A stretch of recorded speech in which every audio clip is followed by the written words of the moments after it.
Salut les petits potes, c'est Delcor, j'espère que vous allez bien. Aujourd'hui on se retrouve pour un thread d'horreur qui est vachement long. Étant donné que la vidéo elle va être assez longue, je te propose qu'on perde pas plus de temps. Si tu veux soutenir, tu connais le meilleur moyen, c'est un petit pouce bleu et un abonnement. Allez, prends ton meilleur chocolat chaud et installe-toi confortablement. Je n'avais pas pensé à Jared depuis 5-6 ans jusqu'à hier. Le seul souvenir que j'ai de toute notre relation est une photo Polaroid de nous deux. Elle doit traîner quelque part dans une boîte dans mon placard. Alors que je rangeais mes chaussettes, mon esprit s'est rappelé de Jared. Il avait l'habitude de toujours fourrer ses chaussettes entre le lit et la table de chevet. Vous savez, c'est un des petits souvenirs que vous avez de temps en temps de vos ex. De leur petite manie mignonne. Quelques instants plus tard, mon téléphone a sonné depuis la commode. C'était un email de Jared. J'ai pensé que waouh, c'était un hasard. Mais ça, c'était avant de regarder l'objet de cet email. Et c'était écrit « Expérience avec un fantôme, aide-moi ». Cet email semble sinistre. Ou du moins, c'est ce que j'ai ressenti. Pourtant, je reçois beaucoup d'emails comme ça. Mais cet email m'a glacé le sang. Excusez-moi, vous devez sûrement être perdu. Je vais d'abord vous raconter les préquels de cet email et un peu de ma vie. Jared et moi, nous nous sommes rencontrés à l'université dans le cadre du petit programme d'enquête médico-légale de notre école. Il voulait rejoindre la GRC, Gendarmerie Royale du Canada. C'est un petit peu comme le FBI, mais au Canada. Et moi, de mon côté, je voulais rejoindre un laboratoire d'analyse d'images médico-légales. J'étais passionné par deux choses, la photographie et le crime. Du coup, l'imagerie médico-légale semblait être la solution idéale. Quand nous nous sommes rencontrés, j'étais au début de la vingtaine. Jared à la fin de la vingtaine. Il avait fait du bénévolat comme pompier et ambulancier quelques années avant de retourner à l'école. Il m'a fallu un certain temps pour réaliser qu'il s'intéressait à moi, la femme calme qui restait seule. Jared a toujours dit que mon sens de l'humour était ce qu'il avait d'abord remarqué, même si je n'ai jamais essayé d'être drôle. Mes amis de cette époque m'avaient dit que c'était peut-être ma franchise qui était charmante et qui lui a plu. Pour faire court, Jared m'a invité à prendre un café un jour après les cours. Et nous avons fini par sortir ensemble pendant environ 1 an. Nous étions tous les deux des gens assez logiques et nous allions bien ensemble. Nous aimions trop notre propre espace de vie pour vivre ensemble. Mais nous étions heureux tous les deux. Les choses se sont terminées lorsque Jared a dû se présenter à la formation de la GRC à Regina, alors que moi je suis resté en Colombie-Britannique pour terminer mes études. Jared ne sait pas où il sera affecté après l'obtention de son diplôme. Il était donc raisonnable de mettre fin aux choses entre nous.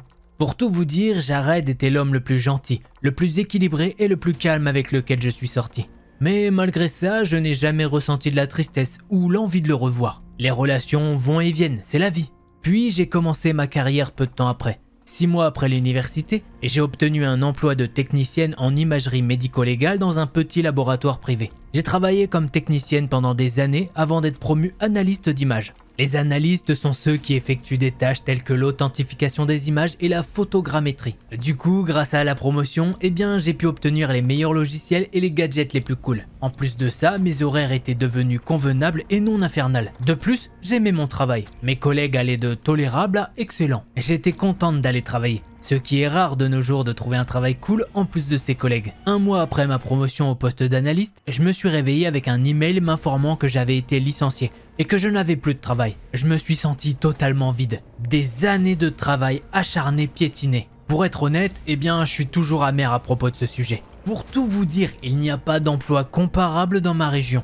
Je détestais l'idée de quitter la région de Vancouver, aussi chère soit-elle. Alors j'ai obtenu un emploi à temps plein en tant que serveuse dans un restaurant. J'ai trouvé un appartement plus petit avec ma nouvelle collègue, Sarah. Et les choses commençaient à s'améliorer. Malgré cela, la dépression me bottait le cul. Et j'étais triste de ne plus faire mon travail en laboratoire. Après m'être plongé dans la tristesse, j'ai fait ce que n'importe quelle personne aurait fait. Plonger dans YouTube pour oublier mes malheurs. Puis, j'ai eu une idée. J'ai lancé ma propre chaîne YouTube. J'ai fait des vidéos sur les techniques d'imagerie médico-légale et j'ai donné des astuces de photographie. Je suis fier de mes vidéos. Mais cela ne me donnait pas un revenu raisonnable pour payer mon loyer. Enfin, jusqu'au mois d'octobre, Sarah m'a encouragé à faire quelque chose d'effrayant pour Halloween. J'ai toujours aimé les histoires de fantômes, mais je suis une sceptique absolue et je ne crois pas du tout aux fantômes, aux esprits et ces choses-là. Alors j'ai publié une vidéo démystifiant les séquences paranormales avec des fantômes ou quoi. J'ai pris 5 vidéos différentes d'activités paranormales puis j'ai décomposé leur explication rationnelle. Il y avait beaucoup de ficelles tirant des portes ou des tiroirs. Beaucoup d'appareils photo de mauvaise qualité qui font apparaître des fantômes pour diverses raisons. Certains Certaines caméras ont des vitesses d'obturation lentes ou des codecs de mauvaise qualité qui provoquent toutes sortes d'aberrations. Repérer les images générées par ordinateur peut être délicat, mais il y a beaucoup de choses à dire si vous savez où chercher. Parfois, les fantômes étaient en fait que de la poussière près de l'objectif de la caméra, et ainsi de suite. Franchement, c'était ma vidéo la moins technique et la moins exigeante sur toute ma chaîne.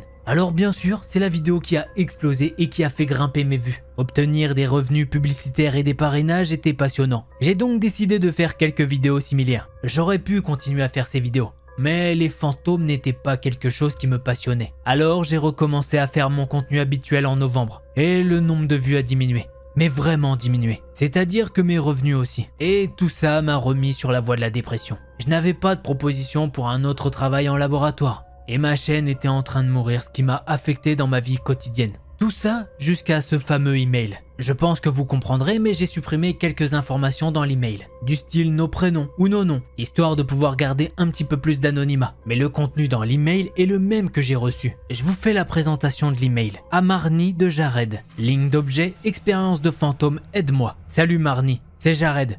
Depuis le temps, j'espère que tu vas bien. J'ai entendu ce qui est arrivé à ton laboratoire l'année dernière. Désolé d'apprendre ça. La raison pour laquelle je t'écris, c'est que nous avons des choses inhabituelles qui se sont produites dans notre maison. J'ai installé des caméras et des enregistreurs audio pour essayer de comprendre ce qui se passe. Mais je travaille beaucoup et j'ai pas trop de temps à y consacrer pour comprendre ce qui nous arrive. J'ai joint une vidéo explicative et tous les fichiers bruts dans un Google Drive pour que tu puisses les examiner dès que possible. Si t'es intéressé, nous te payerons 2000 $ pour venir chez nous sur l'île de Vancouver pendant quelques jours. Tu pourras exécuter toutes les expériences que tu jugeras appropriées. Tu pourras même utiliser le contenu pour ta chaîne tant que tu ne montreras pas nos visages. Nous avons une chambre d'amis et beaucoup d'espace pour que tu puisses travailler. Notre deuxième bébé est en route et je suis prêt à tout pour réduire notre stress. Nous avons vraiment peur. Si je n'ai pas de tes nouvelles dans les 2 prochaines semaines, je supposerai que tu n'es pas intéressé et je ne te dérangerai plus. Chaleureusement, Jared. PS, toutes mes excuses pour le sujet dramatique.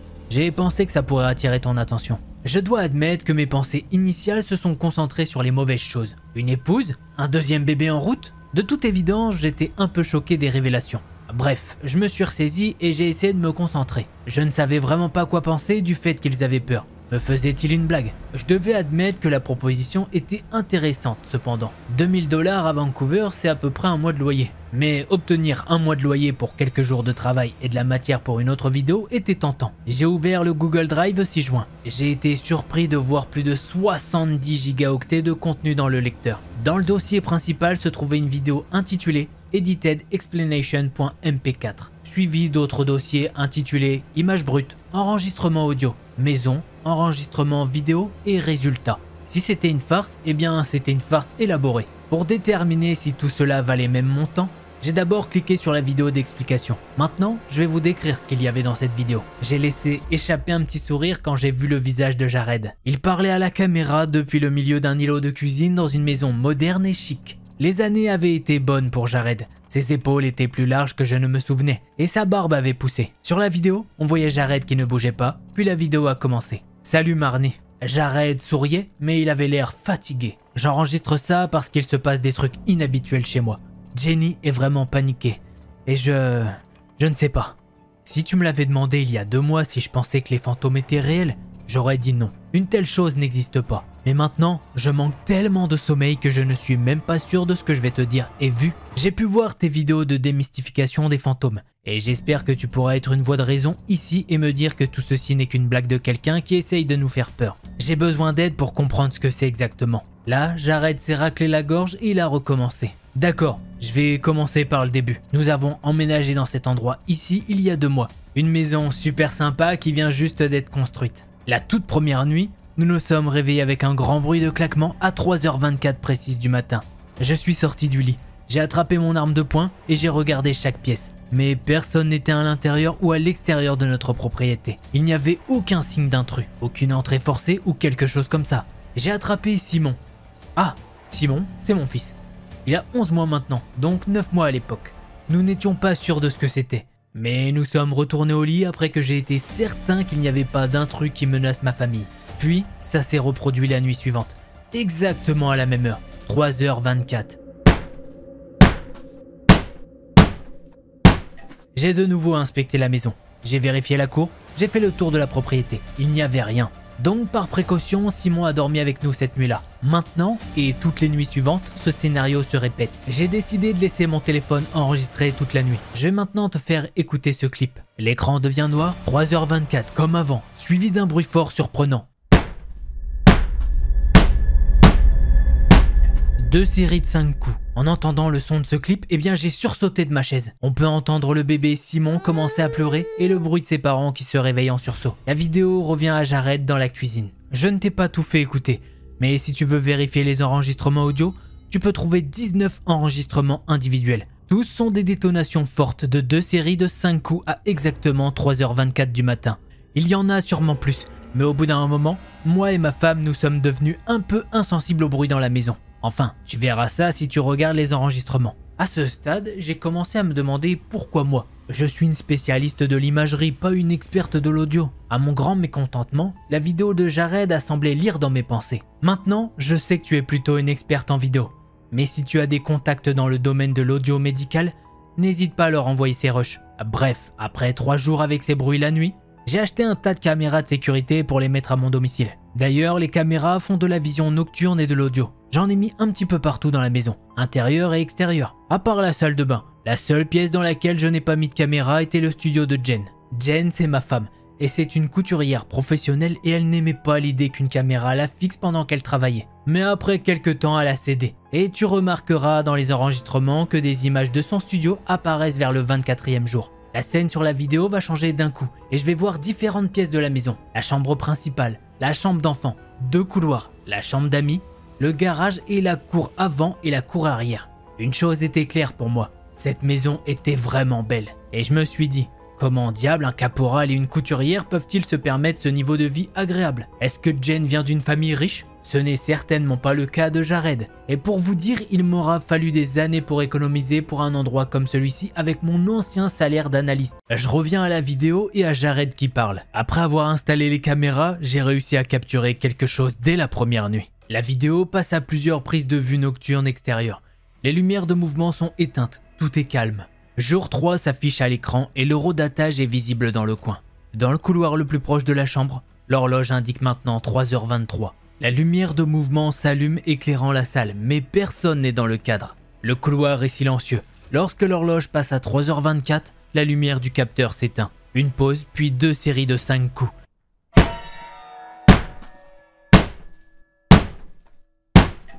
Mes oreilles bourdonnent au volume des coups. Sur les images, Jared saute du lit et sort dans le couloir en t-shirt et boxer, son arme dégainée. La lumière de mouvement du couloir s'allume alors que Jared crie à plein poumon que s'il y a quelqu'un, eh bien il n'a qu'à se montrer. La vidéo le suit alors qu'il fouille dans les différentes pièces de la maison. Jen reste dans la maison, serrant leur bébé contre sa poitrine. La vidéo revient à Jared qui raconte tout ça dans la cuisine. Comme tu peux le voir, juste avant que les coups ne retentissent, quelque chose a déclenché nos détecteurs de mouvement dans le couloir. J'ai scanné toutes les images de surveillance de ce jour-là. Et je peux te dire que personne n'est entré dans notre maison. Toutes les images sont là sur les lecteurs si tu veux les examiner par toi-même. Maintenant, je sais ce que tu penses. Il pourrait s'agir d'un capteur de mouvement défectueux. J'ai pensé la même chose. Alors j'ai remplacé la lumière du capteur de mouvement marque X par marque Y dès le lendemain pour en être sûr. La vidéo passe au jour 4, 3h23. La nouvelle lumière de mouvement marque Y est en vue. Jared est assis, éveillé dans une chaise en bois inconfortable dans le couloir,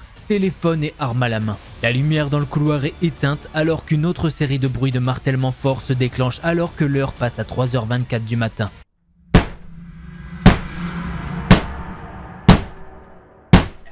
Le bruit semble plus loin maintenant. Jared saute de la chaise et se retourne avec son arme, essayant de discerner la source du son. L'angle de la caméra passe au couloir 2, plus proche de la chambre d'amis. Là, je peux voir un autre point de vue d'une autre caméra. À 3h23, la nouvelle lumière de mouvement s'allume et la porte des invités commence à trembler avec les coups à 3h24. Alors, voici le truc. Le bruit de cognement provient d'un endroit différent chaque nuit. Le bruit, en revanche, se produit à une heure suffisamment constante et ça, c'est vraiment déstabilisant. Mais le fait qu'il bouge d'une pièce à l'autre sans que personne ne soit pris en photo est déconcertant. Tu peux le confirmer avec les images de surveillance brutes ci-jointes. Les enregistrements audio de mon téléphone ont des résultats similaires si tu vérifies ceux sur Google Drive. Certaines nuits, les coups sont forts. D'autres fois, nous ne les entendons à peine. D'ailleurs, Nous commençons à plus nous réveiller quand les bruits viennent. Sa voix était lasse, presque résignée à ce fait. À ce moment-là, je me sentais très mal pour Jared, même si je ne savais pas comment je pouvais l'aider. J'aimerais pouvoir dire que nous n'avions affaire qu'à des bruits forts au milieu de la nuit, mais c'est là que les choses se gâtent et que tu peux intervenir. Le jour 14, j'ai capturé cela. Le point de vue s'est éloigné de Jared et nous regardons maintenant Jen jouer avec bébé Simon dans la cuisine. L'horodatage indique 10h35. C'est le milieu de la journée. La lumière entre par les belles fenêtres encadrées. La maison a l'air sereine comme ça. Beaucoup moins effrayante que les quelques nuits précédentes. Derrière Jen, le tiroir à ustensiles s'ouvre tout seul. J'ai vu beaucoup de plans comme celui-ci dans de fausses vidéos paranormales. Je me suis penché, espérant repérer un signe évident d'un canular. Habituellement, ils mettent une ficelle sur le tiroir et une ficelle sur un ustensile, puis ils tirent dessus très fort. Ça fait voler l'objet à travers la pièce et ça fait peur. Mais ce qui s'est passé à la place m'a pris par surprise. Une cuillère en argent flotte doucement hors du tiroir, tourbillonnant vers le haut dans les airs. Elle tourne même dans plusieurs directions différentes. Alors oui, c'est pas impossible à simuler avec des effets, mais c'est assez difficile. Comme je vous l'ai dit, ça pourrait être des effets spéciaux.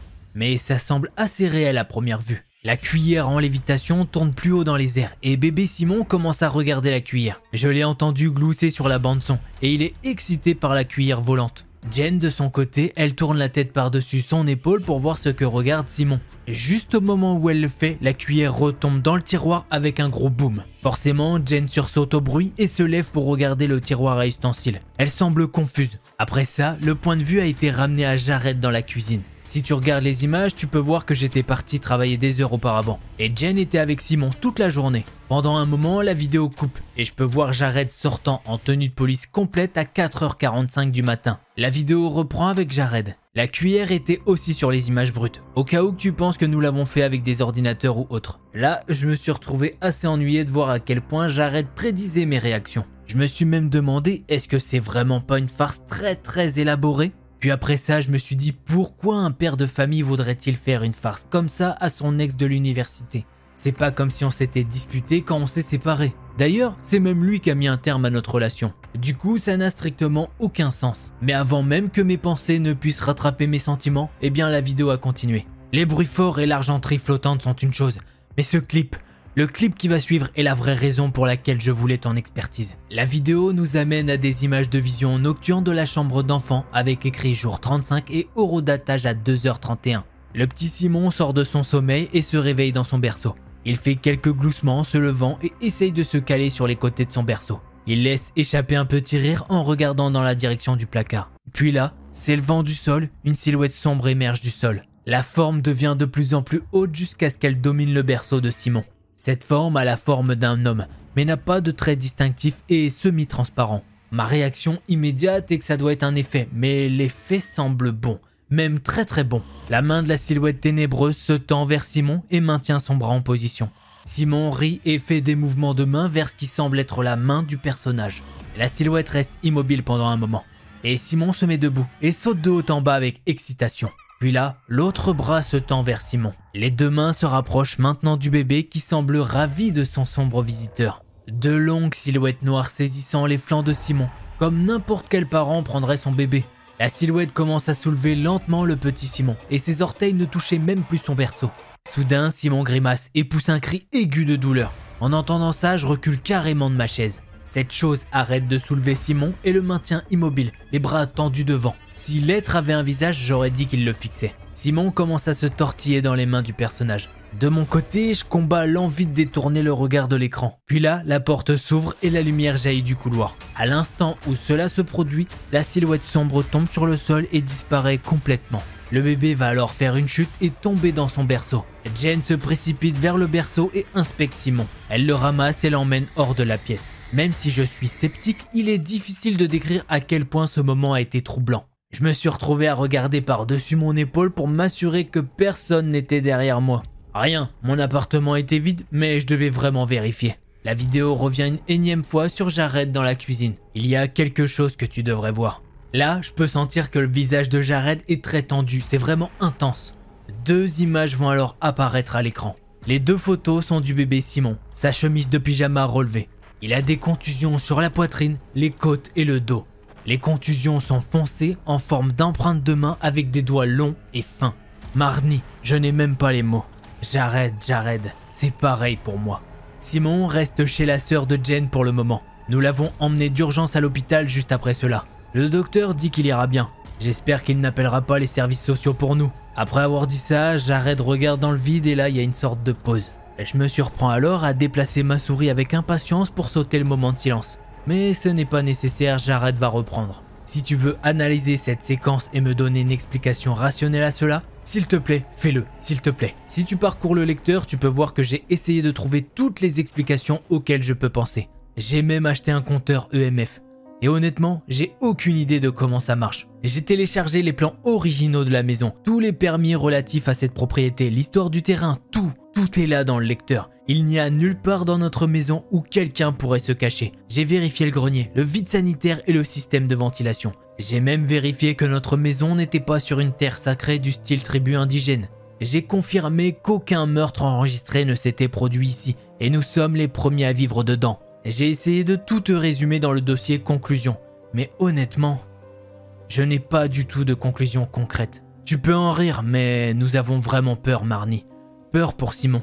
Jen veut nettoyer notre maison avec de la sauge blanche et des cristaux, et je suis prêt à appeler un prêtre. Nous avons nos économies dans cette maison, et le marché est nul en ce moment. Nous ne pourrons pas déménager avant quelques années au moins. Tu me connais, je suis une personne rationnelle, mais cela m'a profondément ébranlé. Nous te payerons pour ton temps et je te fournirai tout l'équipement dont tu auras besoin. Là, Jared marque une pause, cherchant autre chose à dire. Je suppose que c'est ça, merci Marine. S'il te plaît, reviens vers moi une fois que tu auras vu ça, s'il te plaît. La vidéo va alors se terminer là. Je suis là, chancelante à fixer mon écran. Je ne sais pas exactement combien de temps je suis resté là à fixer ça. Tout ce que je sais, c'est que j'ai sauté de joie quand ma colocataire Sarah a ouvert notre porte d'entrée. Après qu'elle ait fini de rire à mes dépens, j'ai parlé à Sarah de Jared et j'ai montré la vidéo. Quand elle est arrivée au clip de la silhouette sombre jouant avec le bébé Simon, eh bien elle était totalement choquée et elle s'est couverte la bouche. Nous sommes alors restés silencieuses à la fin de la vidéo. « Est-ce que tu vas l'aider ?» m'a demandé Sarah. Je lui ai répondu que peut-être. Honnêtement, c'était la meilleure réponse que j'ai eue. « Tu penses que c'est un canular ?»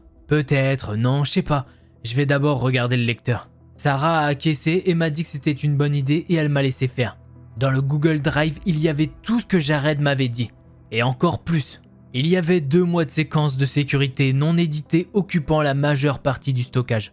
J'en ai parcouru autant que possible, en accordant une attention particulière aux jours qui ont précédé l'incident de la cuillère et l'homme de l'ombre. À aucun moment je n'ai vu quelqu'un installer des câbles ou des appareils d'éclairage sophistiqués. Et les 2 événements étaient sur les images brutes exactement comme Jared les a présentées. J'ai même trouvé d'autres moments où des lumières s'allumaient et des objets se déplaçaient d'eux-mêmes dans la maison. J'ai regardé ces vidéos encore et encore. J'étais à la recherche de tout signe de supercherie numérique ou physique. Malheureusement, je n'avais pas mes outils sophistiqués que j'avais au labo. Mais pour autant que je sache, il n'y avait pas de supercherie.